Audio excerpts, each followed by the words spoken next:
खड़े हुए ही बैठ जाए जी।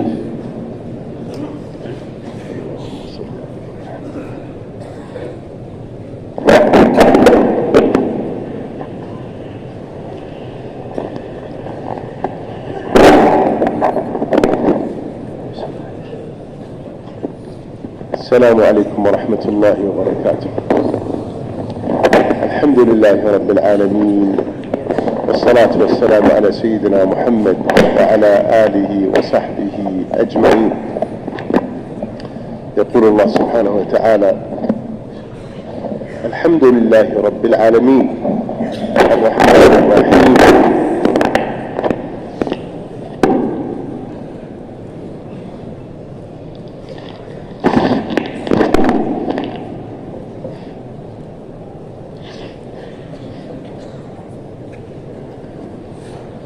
الحمد لله رب العالمين، والصلاة والسلام على سيدنا محمد وعلى آله وصحبه أجمعين. يقول الله سبحانه وتعالى في سورة الفاتحة: وكل يوم نحن نقرأ سورة الفاتحة وندعو هذا الدعاء: الحمد لله رب العالمين، حتى نأتي اهدنا الصراط المستقيم، صراط الذين أنعمت عليهم غير المغضوب عليهم، صراط الذين أنعمت عليهم. كل يوم ندعو، كل يوم كم نصلي وكم ندعو: اهدنا الصراط المستقيم صراط الذين أنعمت عليهم. اهدنا الصراط المستقيم هذا كل يوم، ولكن ما هو الصراط المستقيم؟ الله يقول في الآية التي بعدها: صراط الذين أنعمت عليهم. طيب من الذين أنعم الله عليهم؟ أولئك الذين أنعم الله عليهم من النبيين والصديقين والشهداء والصالحين وحسن أولئك رفيقا. كل يوم ندعو بهذا الدعاء، وهذا طريق الأنبياء، الدعوة إلى الله: قل هذه سبيلي أدعو إلى الله على بصيرة أنا ومن اتبعني وسبحان الله وما أنا من المشركين. नहमदुहु व नसल्ली अला रसूलिहिल करीम। शेख ने फरमाया कि हम रोज़ाना सूरत फातिहा में पढ़ते हैं अल्हम्दुलिल्लाहि रब्बिल आलमीन, और अल्हम्दुलिल्लाहि रब्बिल आलमीन से लेकर इहदिनस सिरातल मुस्तकीम, ऐ अल्लाह हमें सीधे रास्ते की हिदायत अता फरमा। वो सीधे रास्ते की हिदायत क्या है, इसको अल्लाह जल्ल शानो ने बाद में आने वाली आयत में बयान फरमाया: सिरातल लज़ीना अनअमता अलैहिम, ऐ अल्लाह उन लोगों का रास्ता दिखा जिन पर तेरा इनाम हुआ। सिरातल लज़ीना अनअमता अलैहिम गैरिल मग़ज़ूबि अलैहिम वलद्दाल्लीन। ये अनअमता अलैहिम कौन हजरात हैं? कुरान करीम में दूसरी जगह इरशाद हैं: अंबिया, शुहदा, सिद्दीकीन, सालिहीन, और ये बेहतरीन रफीक हैं। और अंबिया अलैहिमुस्सलाम का रास्ता दावत इल्लाह वाला रास्ता है। कुरान करीम में इरशाद है: कुल हाज़िही सबीली अदऊ इलल्लाहि अला बसीरतिन अना व मन इत्तबाअनी व सुब्हानल्लाहि व मा अना मिनल मुशरिकीन। ऐ मोहम्मद सल्लल्लाहु अलैहि वसल्लम, आप फरमा दीजिए, मेरा ये रास्ता है कि मैं लोगों को अल्लाह की तरफ बुलाता हूँ हिकमत और बसीरत के साथ। मेरा भी ये रास्ता है, और जिसने मेरी इत्तिबा की, जो मेरे पर ईमान लाया, उसका भी ये रास्ता है कि वो हिकमत और बसीरत के साथ लोगों को अल्लाह जल्ल शानो की तरफ बुलाए। ويقول الله سبحانه وتعالى في الحديث القدسي، هذا في حياة الصحابة، يقول: يا داود إنه سيأتي من بعدك نبي اسمه أحمد محمد صادقا سيدا لا أغضب عليه ولا يغضبني، ولقد غفرت له من ذنبه ما تقدم وما تأخر، وأن أمته أمة مرحومة، أعطيتهم من النوافل ما أعطيت الأنبياء، وافترضت عليهم ما افترضت على الأنبياء، وسوف يأتون يوم القيامة ونورهم نور الأنبياء. फरमाया कि हयात सहाबा में है, अल्लाह जल्ल शानो ने दाऊद अलैहिस्सलाम को फरमाया: ऐ दाऊद, तेरे बाद एक नबी आएंगे जिनका नाम अहमद है, मोहम्मद है, सच्चे होंगे, सरदार होंगे, मुझे वो कभी नाराज नहीं, मैं कभी उनसे नाराज नहीं होऊंगा, वो कभी मुझे नाराज नहीं करेंगे। मैं उनकी उम्मत मरहुमा है और मैं उनकी उम्मत को ऐसे नवाफिल दूंगा जो बाकी उम्मतों के फ़राइज़ के बराबर होंगे और क़यामत वाले दिन उनका नूर अंबिया अलैहिस्सलाम के नूर जैसा होगा। नहमदुल्लाह लदी जअलना मिन उम्मत मुहम्मद। قول الحمد لله الحمد لله هذه أفضل أمة، أحسن أمة، بهترين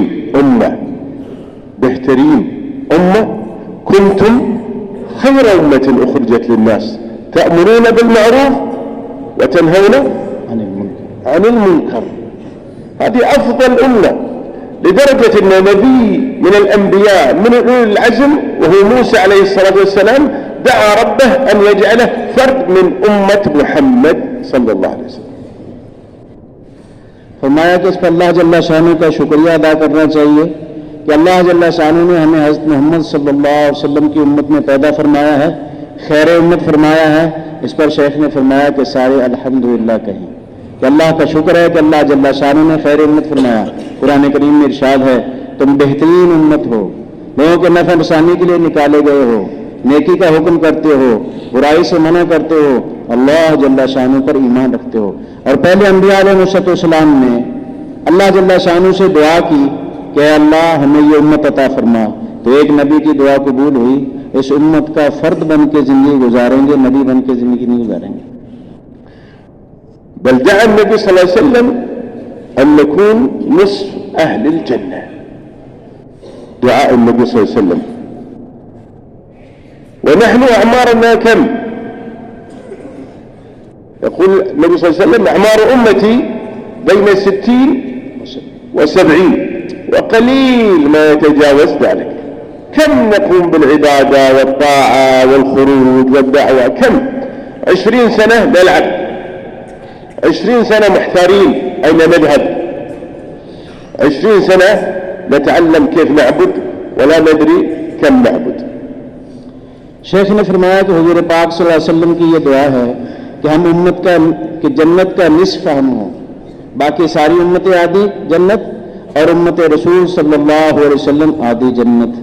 फिर अल्लाह जल्ला शानू ने मेरी आपकी उम्रें बहुत थोड़ी बनाई हैं।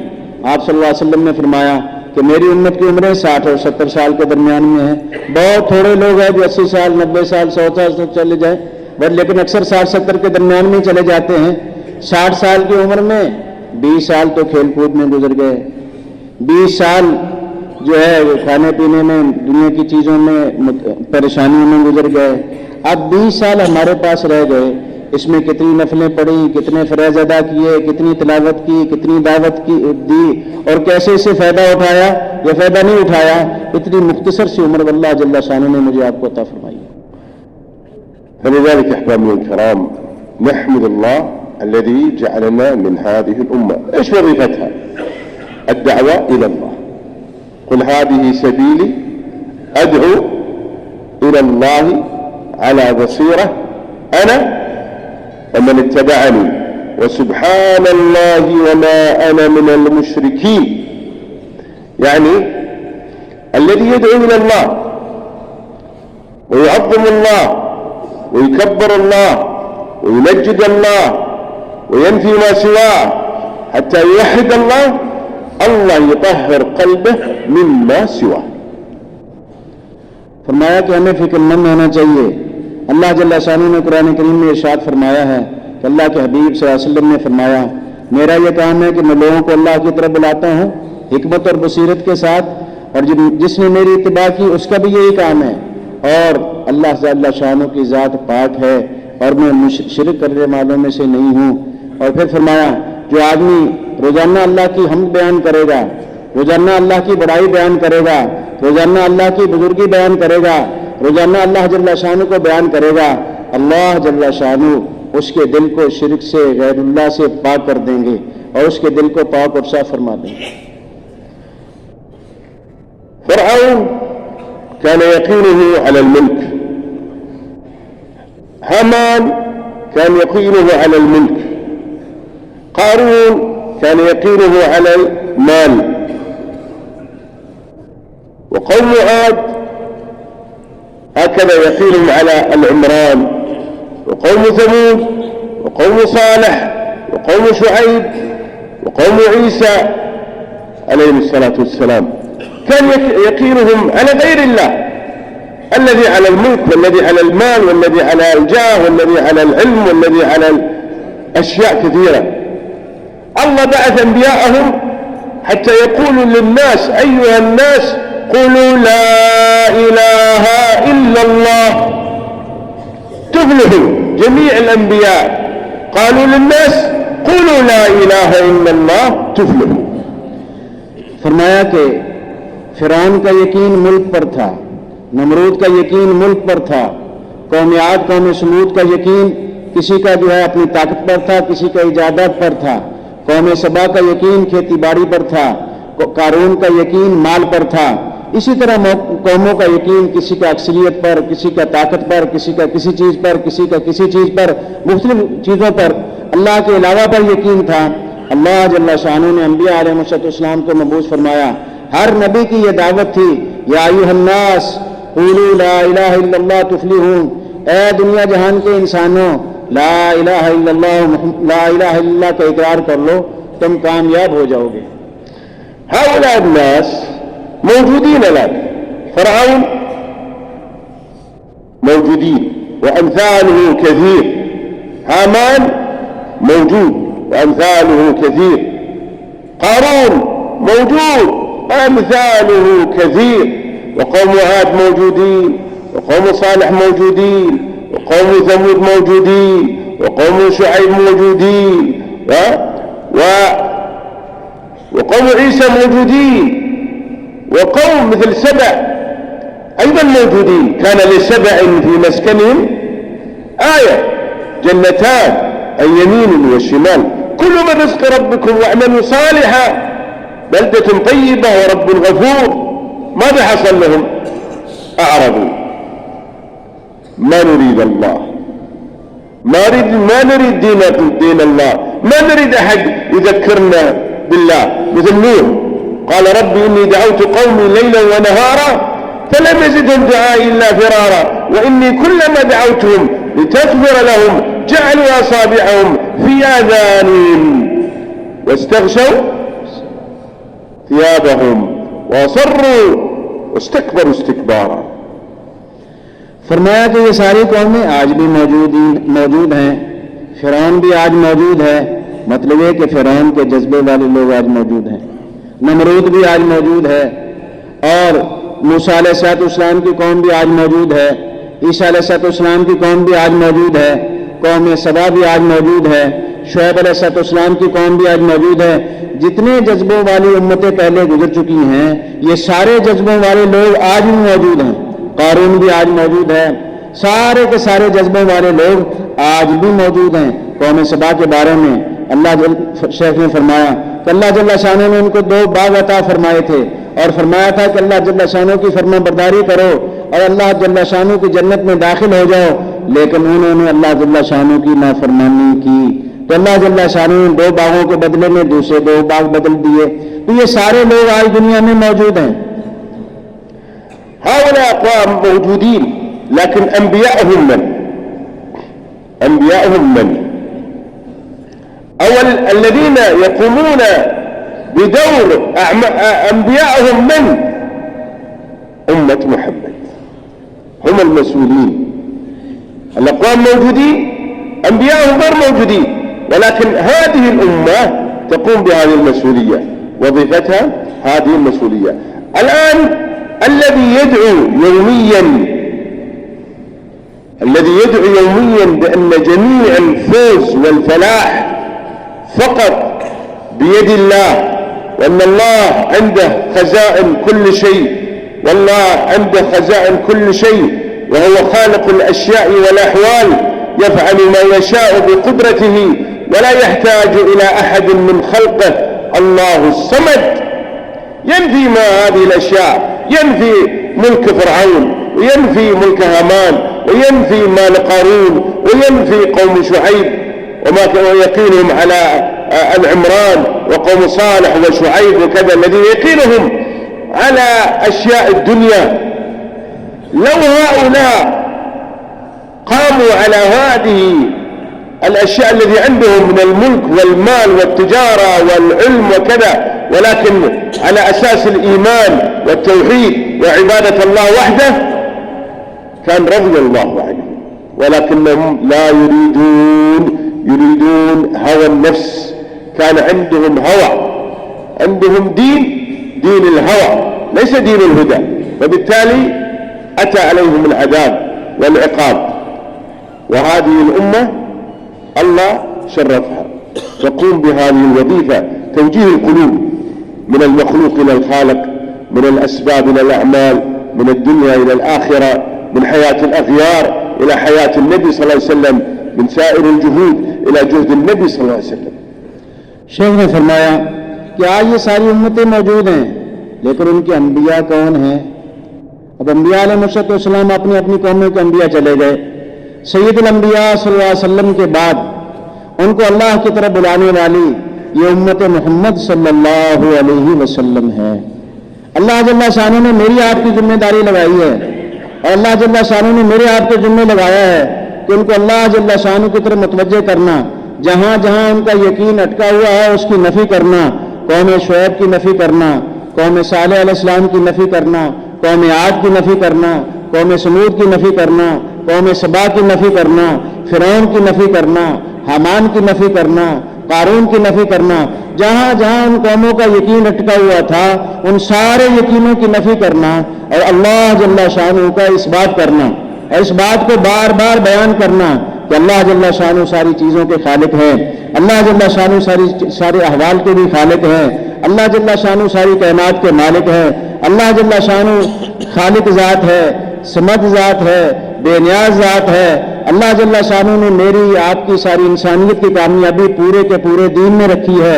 इन बातों को इतना बयान करना कि ये यकीन दिल के अंदर से निकल जाए। लेकिन जिन लोगों के दिलों में ये बात बैठी हुई है, जैसे इन कौमों के दिलों में बैठी हुई थी, वो दीन हिदायत पर नहीं चल रहे बल्कि अपनी हवा के दीन पर चल रहे हैं। वो इस बात को नहीं मानेंगे, लेकिन हम कोशिश करते रहेंगे, मेहनत करते रहेंगे, यहां तक कि जिस बात को मान लेंगे अल्लाह जल्ला शानू उनको कामयाब फरमा देंगे। अल्लाह यक़ूल अज़्ज़ व जल अफ़रअय्तुम मा तुमनून अअंतुम तख़्लुक़ूनहु अम नहनुल ख़ालिक़ून अफ़रअय्तुम मा तहरुसून अअंतुम तज़रऊनहु अम नहनु ज़ारिऊन। अल्लाह यक़ूल अफ़रअय्तुमुल माअ अल्लज़ी तशरबून अअंतुम अंज़लतमूहु मिनल मुज़्नी अम नहनुल मुनज़िलून। अल्लाह यक़ूल अफ़रअय्तुमुन नार अल्लती तूरून अअंतुम अंशअतुम शजरतहा अम नहनुल मुनशिऊन। अल्लाह जल्ला शानू फरमाते हैं, क्या पानी का कतरा तुम टपकाते हो या हम बच्चा बनाते हैं? क्या या तुम खेती उगाते हो या हम खेती उगाते हैं? क्या या आग का दरख्त तुमने उगाया है या हमने उगाया है? जमीन से पानी तुम निकालते हो या हम निकालते हैं? ये सारी चीजों को अल्लाह जल्ला शानू बार बार दोहराते हैं। النبي صلى الله عليه وسلم يوميا يدعو الأمة إلى لا إله إلا الله، لا معبود بحق إلا الله، خالق الله ولا خالق إلا الله، رازق الله ولا رازق إلا الله، المالك الله ولا مالك إلا الله، المحيي الله ولا محيي إلا الله، دائما ليلا ونهارا حتى تشربت القلوب بمعرفة الله. في يوم من الأيام أعرابي دخل المسجد، مسجد النبي صلى الله عليه وسلم، والنبي صلى الله عليه وسلم كان موجود. ماذا قال بعدما صلى هذا الأعرابي؟ ماذا قال؟ قال يا من لا تراه العيون ولا تخالطه الظنون ولا يصفه الواصفون ولا تغيره الحوادث ولا تعتريه الدوائر، يعلم مثاقيل الجبال ومكاييل البحار وعدد قطر الأمطار وعدد حبات الرمال وعدد أوراق الأشجار وعدد ما أظلم عليه الليل وأشرق عليه النهار، يا من لا تواريه سماء عن سماء، ولا أرض أرضا، ولا جبل إلا يعلم ما في وعره، ولا بحر إلا يعلم ما في قعره. शेख ने फरमाया, وهذا أراضي शेख ने फरमाया कि अल्लाह जल्ला शानु के हबीब मोहम्मद सल्लल्लाहु अलैहि वसल्लम हमेशा उम्मत के सामने अल्लाह जल्ला शानु की बड़ाई बयान करते थे। अल्लाह खालिक हैं, अल्लाह मालिक हैं, अल्लाह के अलावा कोई मालिक नहीं, अल्लाह राज़िक है, अल्लाह के अलावा कोई राज़िक नहीं, अल्लाह जल्ला शानु बेनियाज ज़ात है, समद ज़ात है। हमेशा आप सल्लल्लाहु अलैहि वसल्लम अल्लाह की बड़ाई लोगों के सामने बयान फरमाते थे। मस्जिद नबवी में एक देहाती आया, जब नमाज से फारिग हुआ तो नमाज से फारिग होने के बाद उसने अल्लाह जल्ला शानु की हम्दो सना बयान की। ए अल्लाह वो ज़ात जिसको आंखें नहीं दे सकती, ए अल्लाह दुनिया में आंखें नहीं दे सकती, जन्नत में तो सारे लोग अल्लाह जल्ला शानु का दीदार करेंगे। ए अल्लाह जिसको दुनिया में आंखें नहीं देख सकती और जिसका वहम गुमान भी दिल जो बंदे के ज़हन पे नहीं गुजर सकता कि वो कैसी ज़ात है। ए अल्लाह वो ज़ात जिसकी तारीफ करने वाले तारीफ नहीं कर सकते और जिसको ज़माने के हवादसात बदल नहीं सकते। ए अल्लाह जो बारिश के कतरों को जानने वाला है, जो रेत के कतरों को जानने वाला है और इसी तरह दफ्तों पर जितने पत्ते हैं उनको जानने वाला है। ए अल्लाह वो ज़ात जिसको एक आसमान दूसरे आसमान से छुपा नहीं सकता।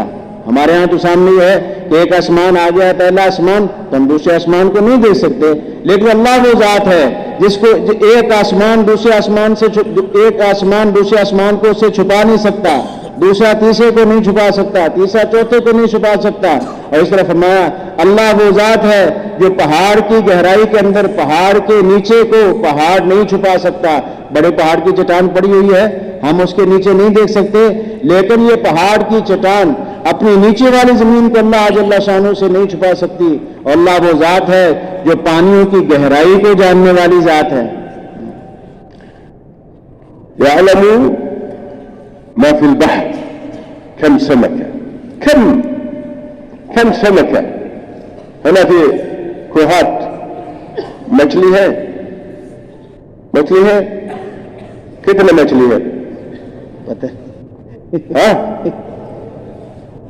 سمر نمبر كم نوع في البحر كم ويعرف الله يعلم الله سبحانه وتعالى كم سمكة كم ذكر كم أنثى كم بيضة في بطن الأنثى كم بيضة تخرج الذي يخرج من البيضة ماذا الذي يخرج من البيضة من يأكلها والذي يأكل هذا من يأكل هذا كله في علم الله يعلم ما يلج في الأرض وما يخرج منها। और फरमाया कि समंदर के अंदर कितनी मछलियां हैं। फिर शेख ने फरमाया कुहाट में कितनी मछलियां हैं, आप हज़रात ने कहा कि हैं। और कुहाट की मछलियां कितनी हैं किसी को मालूम है, किसी को मालूम नहीं है, लेकिन अल्लाह जल्ला शानु समंदर में जितनी मछलियां हैं, जितनी अन्य मुज़क्कर हैं, जितनी मुअन्नस हैं, जितने पेट में अंडे हैं, जितने अंडों में बच्चे हैं, उनको कौन कौन खाएगा, ये सारा अल्लाह जल्ला शानु के इल्म में है। और जो कुछ दिन में आता है, जो कुछ रात में आता है, ये सब को अल्लाह जल्ला शानु जानने वाले हैं। فإلهنا عظيم عليم بصير خالق مالك كل السماوات كم سماوات 7 سماوات سمك السماء 500 سنة أو أكثر من سماء إلى سماء 500 سنة أو أكثر السماء الثانية هكذا 500 سنة والذي بعدها هكذا 500 والذي حتى فوق السماء السابعة بحر أو ماء من سطح الماء حتى قعره 500 سنة وفوق ذلك عرش الرحمن. الله خلق كل شيء ولم يكن شيء وكان عرشه على الماء. फरमाया कि अल्लाह जल्ला शानु ने सारी कायनात को बनाया है, खालिक है, मालिक है, अलीम है, बसीर हैं, सारी कायनात को जानने वाले हैं। अल्लाह जल्ला शानू ने 7 आसमान बनाए, जमीन से लेकर आसमान तक का फासला 500 أو 700 जमीन से लेकर आसमान तक का फासला 500 साल या 600 साल का फासला है। और फिर पहले आसमान से दूसरे आसमान का फासला 500 साल का, दूसरे से तीसरे का, तीसरे से चौथे का, चौथे से पांचवें का, पांचवें 7वां आसमान, फिर उसके ऊपर पानी है, फिर वहां से 500 साल के फारसे पर अर्श है। कुरान करीम में इरशाद है वकान अर्शुहु अलल मा, अल्लाह जल्ला शानू का अर्श पानी पर है। خلق كل شيء ولم يكن شيء, अल्लाह जल्ला शानू ने सारी चीजों को बनाया और अल्लाह जल्ला शानू खुद कोई शय नहीं है। وكان عرشه और على अल्लाह ताला का अर्श पानी पर है। خلق الشمس ما كانت شمس, خلق القمر ما كان في قمر, خلق السماوات ما كانت سماوات, خلق جبريل ما كان جبريل, خلق الأراضين ما كان في أراضين, خلق الأشجار ما كان في شجر, خلق كل شيء من لا شيء, من عدم. अल्लाह जल्ला शानू ने सूरज को बनाया, सूरज नहीं था, चांद को बनाया, चांद नहीं थे, आसमानों को बनाया, आसमान नहीं थे, जमीनों को बनाया, जमीनें नहीं थी, जिब्राइल अलैहिस्सलाम को बनाया, जिब्राइल अलैहिस्सलाम नहीं थे। सारी चीजों को अल्लाह जल्ला शानू ने अदम से वजूद अता फरमाया, किसी चीज का वजूद नहीं था, सारी कायनात को अल्लाह जल्ला शानू ने अपने अमर से पैदा फरमाया। أذن للنبي صلى الله عليه وسلم أن يصف ملك من ملائكة حملة العرش ما بين شحمة أذنه إلى ترقوته مسيرة 500 سنة, ما بين ركبته إلى حافره. حافره, الحافر ليس للإنسان, الحافر للحيوان. في مشكاة المصابيح قال الحديث أشكالهم كالوعول. ما معنى الوعول؟ الوعل, الوعل هو تيس الجبل, له قرون, له قرون, قرونهم تحت العرش وأرجلهم في تخوم الأرض. من خلقهم؟ الله, لا إله إلا الله. शेख ने फरमाया, अल्लाह के नबी सल्लल्लाहु अलैहि वसल्लम ने फरमाया, जिन फरिश्तों ने अर्श को उठाया हुआ है, कान की लौ से लेके सर तक का फासला कम 500 سنة. हाँ 500 साल की मुसाफत है। कान की लौ से लेके सर तक का फासला 500 साल की मुसाफत, घुटने से लेके पांव तक का फासला 500 साल की मुसाफत। हदीस पाक में यहाँ शेख ने बयान किया खुर, फरमाया कि खुर सिर्फ हैवानों के नहीं होते, इंसान के कदम पर भी बाज़ औक़ात खुर का इतला किया जाता है, मिशकातुल मुसाबी में है। तो फरमाया कि घुटने से लेके खुर तक का, पांव तक का फासला 500 साल की मुसाफत है।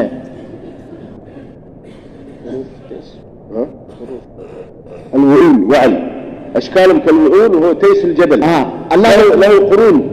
फरमाया कि अल्लाह जल्ला शानू ने ऐसा बकरे बनाए हैं, पहाड़ी बकरे जिसको कहा जाता है, هذا تيس الجبل. तैस जबल, उनकी शक्ल जो है ऐसी है जैसे कि पहाड़ी बकरे की होती है, Mountain goat, mountain goat. और उसके सींग 7वें आसमान से ऊपर और उसके पांव 7वीं जमीन के नीचे।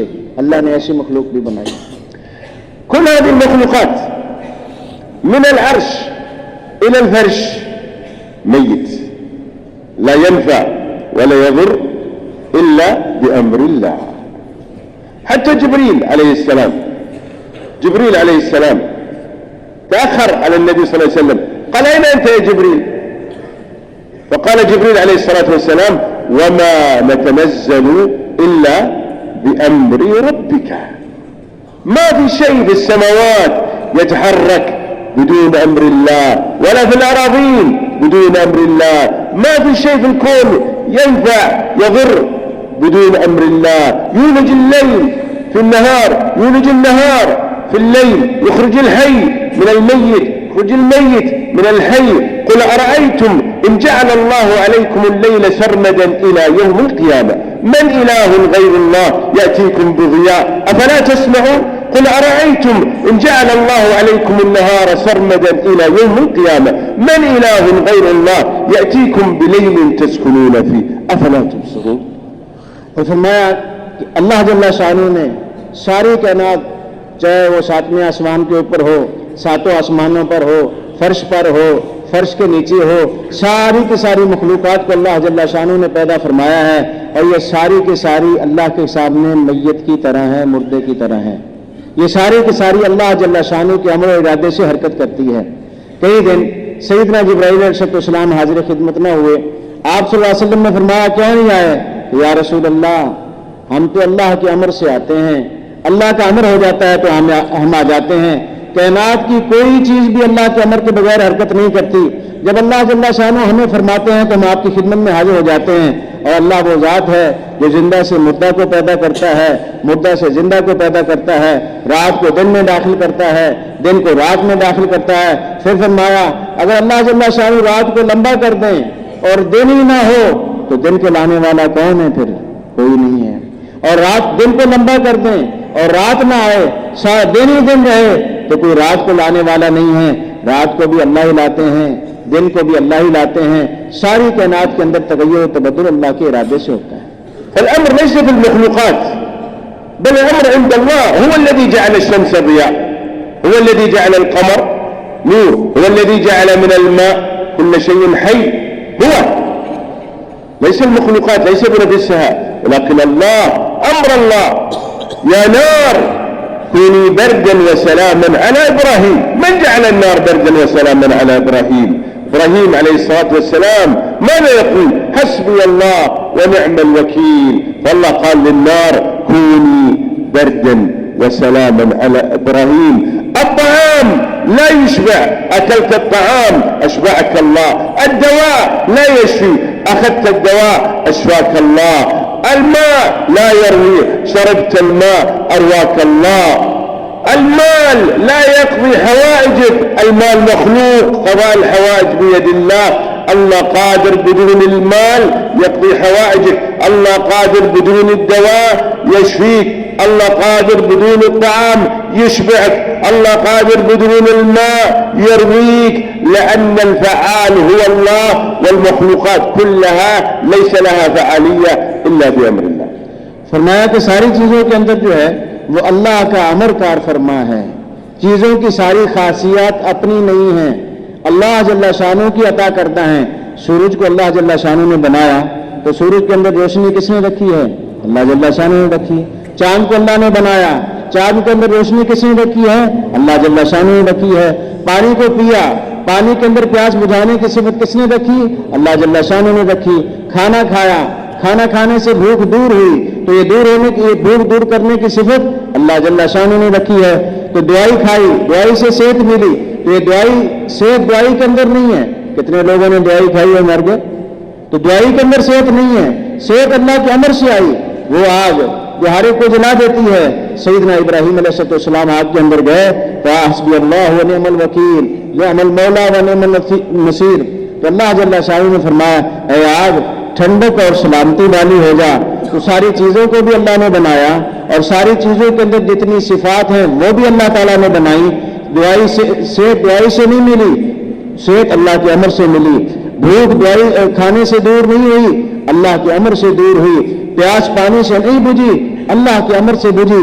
जितनी भी चीज़ें अल्लाह जल्ला शानू ने बनाई हैं सारी चीज़ों के अंदर अल्लाह का अमर कार फरमा है। सारी चीज़ों की सिफात अपनी नहीं है, अल्लाह जल्ला शानू की पैदा करता है। हो सकता है कि अल्लाह जल्ला शानू उन चीज़ों की सिफात को बदल दे। जैसे आग के अंदर जलाने की सिफत है, अल्लाह जल्ला शानू ने उसको ठंडक और सलामती वाली बना दिया। अल्लाह इस बात पर कादिर है। लहुल खल्क़ु वल अम्र, अल्लाह लहुल खल्क़ वल अम्र व यफ़अलु मा यशाअ बिक़ुद्रतिही। अल्लाह कादिर अला कुल्लि शै। أو كالذي مر على قرية وهي خاوية على عروشها قال أنى يحيي هذه الله بعد موتها فأماته الله 100 عام ثم بعثه قال كم لبثت؟ قال لبثت يوما أو بعض يوم قال بل لبثت 100 عام. فانظر إلى طعامك وشرابك لم يتسنى، وانظر إلى حمارك ولنجعلك آية للناس، وانظر للعظام كيف ننشزها ثم نكسوها لحما. فلما تبين له قال أعلم أن الله على كل شيء قدير. وكلما في آية أخرى كلما دخل عليها زكريا المحراب وجد عندها رزقا قال يا مريم أنى لك هذا؟ قالت هو من عند الله إن الله يرزق من يشاء بغير حساب. هنالك دعا زكريا ربه قال رب هب لي من لدنك ذرية طيبة.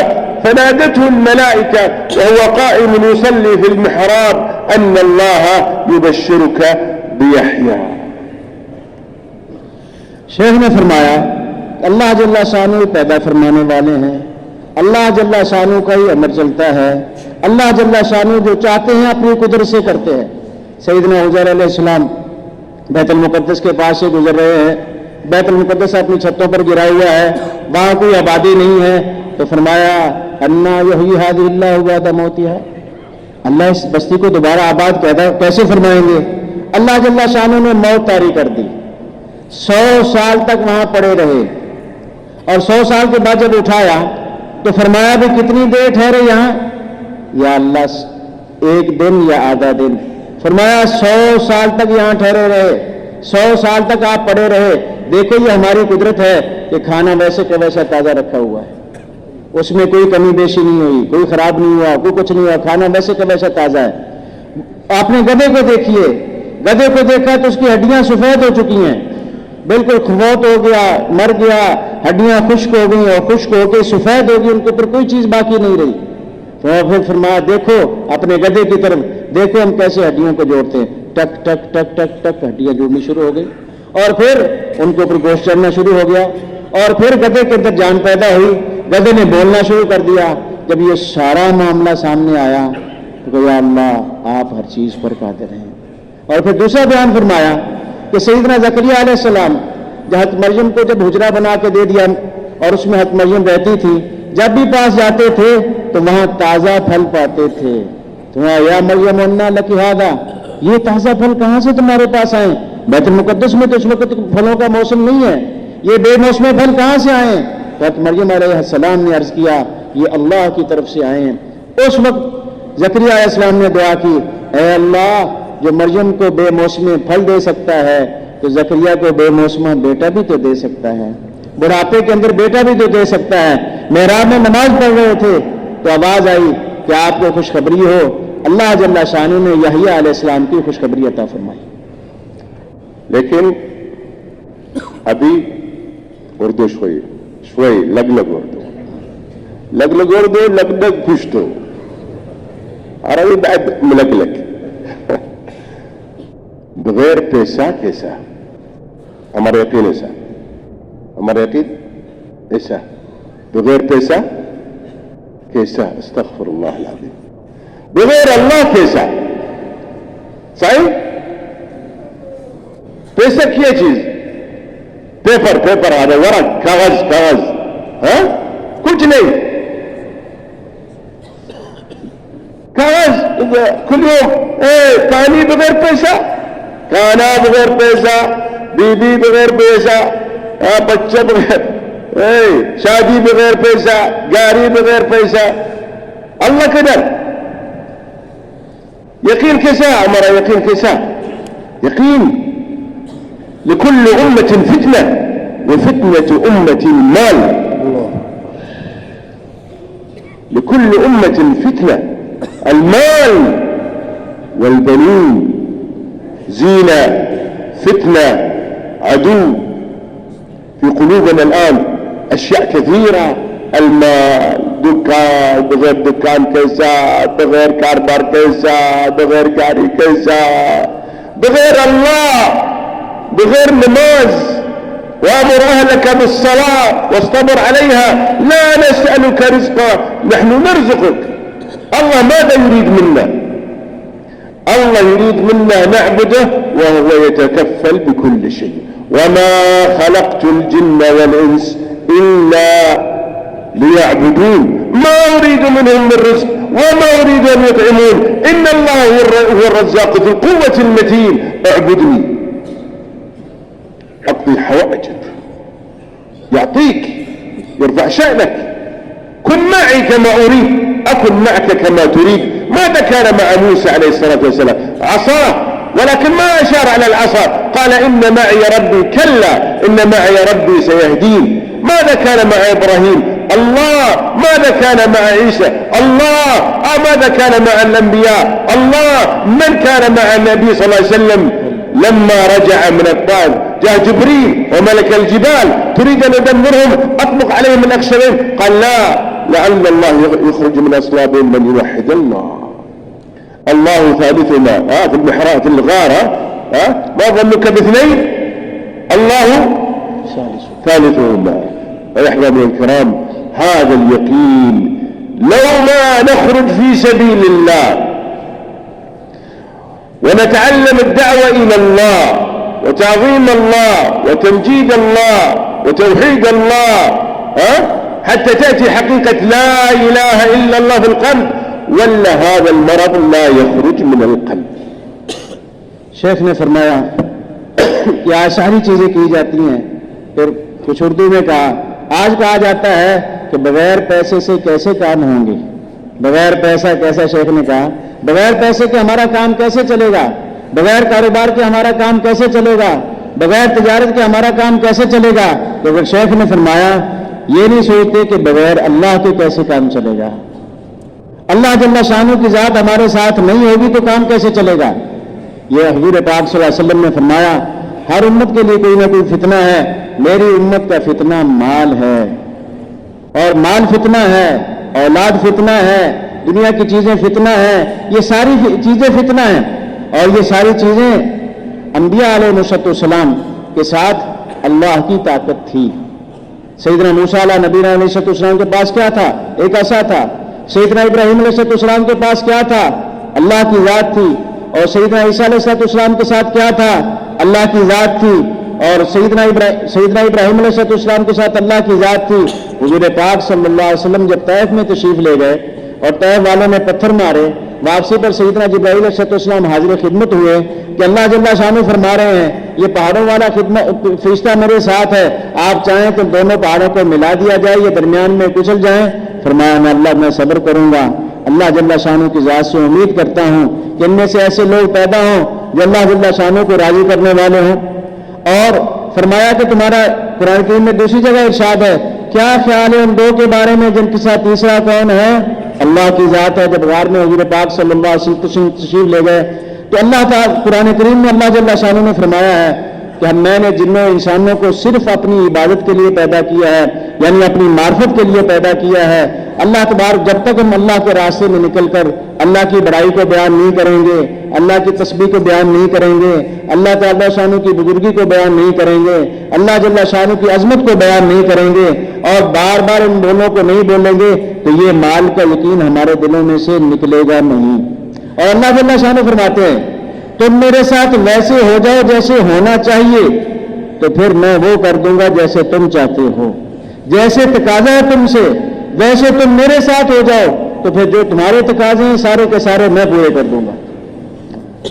ذلك طول कामयाबी पुख्तो तसो पुख्तो पूरी طول कामयाबी सिर्फ दल्ला प्लस तसो पूरी सही। طول कामयाबी सिर्फ अल्लाह प्लस का, वो सिर्फ طول कामयाबी सिर्फ दीन कामिल। दीन कामिल यानी ايش؟ दीन कामिल حياة النبي صلى الله عليه وسلم. النبي صلى الله عليه وسلم जिंदगी هذا कामयाबी। إذا أمسك حياة النبي صلى الله عليه وسلم صورة النبي صلى الله عليه وسلم، سيرة النبي صلى الله عليه وسلم، سريرة النبي صلى الله عليه وسلم कामयाबी। तो मैं सारी की सारी कामयाबियां अल्लाह जल्ला शानू के हाथ में हैं और सारी की सारी कामयाबियां पूरे के पूरे दीन में है। पूरा दीन क्या है, सैयदुल अंबिया सल्लल्लाहु अलैहि वसल्लम की मुबारक जिंदगी, ये पूरा दीन है। सूरत भी आप सल्लल्लाहु अलैहि वसल्लम जैसी हो जाए, सीरत भी आप सल्लल्लाहु अलैहि वसल्लम जैसी हो जाए, और शरीरत यानी अंदर के जज्बात भी अल्लाह जब के नबी सल्लल्लाहु अलैहि वसल्लम जैसे हो जाए। सूरत, सीरत, शरीरत, इन तीनों एतबार से हमें नबी पाक सल्लल्लाहु अलैहि वसल्लम की जिंदगी को अपनी जिंदगी के अंदर ले आए। ये पूरे का पूरा दीन है। في كل شيء، في العبادات، في المعاملات، في المعاشرات، في الأخلاق، في الإيمان، في كل حوائجك انظر ماذا فعل النبي صلى الله عليه وسلم. هذا علم الحال، هذا علم لابد أننا نعرف حياة النبي صلى الله عليه وسلم، كيف صلى، كيف صام، كيف تزوج، كيف ربى أولاده، كيف كان علاقته مع جاره، كيف معاشراته، كيف أخلاقه، كيف كل شيء ننظر في حياة النبي صلى الله عليه وسلم نفلح. शेख ने फरमाया कि हर जगह पर ईमान में, इबादत में, मुआमलात में, मुआशरत में, अखलाक में, सारी चीज़ों के अंदर हुजूर पाक सल्लल्लाहु अलैहि वसल्लम की ज़िंदगी आ जाए। फरमाया यानी कि हाल के अमर को पहचानना, किस हाल में अल्लाह के नबी सल्लल्लाहु अलैहि वसल्लम का क्या तरीका है, किस हाल में अल्लाह के नबी सल्लल्लाहु अलैहि वसल्लम ने क्या फरमाया, क्या करके दिखाया है। 24 घंटे की ज़िंदगी में अगर अल्लाह के नबी सल्लल्लाहु अलैहि वसल्लम की हयात मुबारक आ गई तो हम पूरे के पूरे कामयाब हो जाएंगे। ونحافظ على الصلوات ونحافظ على أوامر الله ونحافظ على الأذكار ونحافظ على الدعاء ونحافظ على الأخلاق الطيبة كرام المسلمين. لا يؤمن أحدكم حتى يحب لأخيه ما يحب لنفسه. نحافظ على أعمالنا، كيف تكون أعمالنا خالصة لوجه الله. كلما زاد الإيمان زادت الصفات في حياتنا وجاءت حقيقة في حياتنا. هذا أحباب الكرام كل هذا يحتاج إلى جهد. ليس بالأمر البسيط، ليس بيان سمعنا أو كذا خرجنا 3 أيام أو 4 شهور أو كذا. هذا شغل اليوم إلى الموت، باقي حياتنا كلها نقضيه على منهاج النبوة. أول علم علم النبي صلى الله عليه وسلم هذه الأمة علم الدعوة إلى الله. फरमाया कि अपनी इबादत का एहतमाम करें, अज़कार का एहतमाम करें, सुबह शाम की दुआओं का एहतमाम करें, अपने अच्छे लोगों के साथ अच्छे मामले का एहतमाम करें, सारे कामों को अल्लाह जल्ला शानू की रज़ा के लिए करने का एहतमाम करें। इन सारी चीज़ों को सीखने के लिए अल्लाह जल्ला शानू के रास्ते में निकलना पड़ेगा। और हम सारे ये नियत करें, इन सारी आज अब जो ज़िंदगी बाकी रह गई है, जैसे हुजूर पाक सल्लल्लाहु अलैहि वसल्लम ने फरमाया, जैसे आप सल्लल्लाहु अलैहि वसल्लम ने करके दिखाया, फरमाया कि मिनहाज नबूवत पर, अल्लाह के नबी सल्लल्लाहु अलैहि वसल्लम के नहज पर, तरीके पर बाकी सारी ज़िंदगी गुजारेंगे। हमारा मकसूद योकाल नहीं, योकाल वला 7 महीने वला 4 चलोर में से वक्त उर्दू कुल्लू खलास खत्म। ولكن مقصود क्या? मकसूद दीन मुकम्मल, दीन कामिल। ऐसा नहीं माशाल्लाह पराना साथी योकाल सलोर मियाश्त अल्लाह पराना का हर काल सही 4 मास सलोर मियाश्त. لا، مقصود الجهد دين مكمل، دين عبادات كامل، معاملات كامل، معاشرات كامل، أخلاق كامل، لأن الإيمان كامل. تسكوني تيار أقول إن شاء الله قوموا يلا من مستعد تيار إن شاء الله يوم كامل إن شاء الله. بسم الله.